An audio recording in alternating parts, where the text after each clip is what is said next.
জাতীয় ফুটবল দলের Spanish coach হাবিয়ের কাব্রেরার খেলোয়াড় নির্বাচন এবং ম্যাচ চলাকালীন খেলোয়াড় বদল নিয়ে অনেক দিন থেকেই প্রশ্ন ছিল, নানা আলোচনা সমালোচনাও হয়েছিল। এবার যে ৩৮ জনের প্রাথমিক তালিকা প্রকাশ করেছিল কিছুদিন পূর্বে, সেখান থেকে হুট করে ৮ জন খেলোয়াড়কে বাদ দিয়ে ৩০ জনকে ক্যাম্পে উঠানোর সিদ্ধান্ত ফুটবলাঙ্গনে নতুন করে তীব্র সমালোচনার সৃষ্টি করেছে। সাবেক ফুটবলাররা কোচের অদূরদর্শিতার পাশাপাশি ফেডারেশনের সমন্বয়হীনতার অভাব দেখছেন প্রকটভাবে।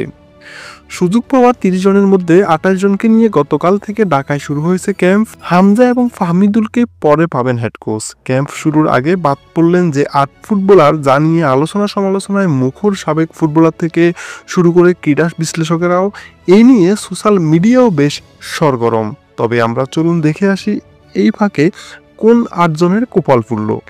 বাদ পড়া ৮ ফুটবলারের মধ্যে ২ জন গোলরক্ষক, একজন মোহামেডানের সাকিব আল হাসান এবং অন্যজন বসুন্ধরা কিংসের আনিসুর রহমান জিকো, যিনি বছরখানেক আগেও বাংলাদেশের নাম্বার 1 গোলরক্ষক ছিলেন, যিনি লাস্ট সাব চ্যাম্পিয়নশিপে সেরা গোলরক্ষকের পুরস্কার জিতেছিলেন।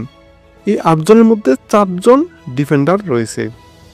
তারা হলেন আবাহনীর মুরাদ হাসান এবং ইয়াসিন খান, অন্যদিকে মোহামেডান স্পোর্টিং ক্লাবের মেহেদী হাসান এবং জাহিদ হাসান শান্ত।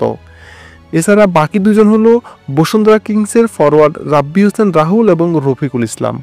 গতকাল থেকে শুরু হওয়া ক্যাম্প চলবে দিন ৫, এরপর সৌদি আরবের উদ্দেশ্যে রওনা হবে বাংলাদেশ। অন্তত এই ৫ দিন সকলকে দেখতে পারতেন বলে মত অনেক সাবেক ফুটবলারের। ৮ জনকে কয়েকদিন অন্তত অনুশীলনে দেখার সুযোগ ছিল। এরপর সৌদি আরব যাওয়ার সময় তিনি তার প্রয়োজন মতো নির্বাচন করতে পারতেন। এটা অবশ্যই কোচের অদূরদর্শী সিদ্ধান্ত বলেই মনে হচ্ছে। যাই হোক, আলোচনা সমালোচনার মাঝেই দল যেন ইন্ডিয়ার এগেনস্টে ভালো কিছু করার তাগিদে ভালোভাবে নিজেদের প্রিপেয়ার করতে পারে এবং ফাইনালি এফসি এশিয়ান কাপ ২০২৭-এর বাছাই পর্ব জয় দিয়ে রাঙাতে পারে, সেই কামনা সকল ফুটবল প্রেমীর। ধন্যবাদ।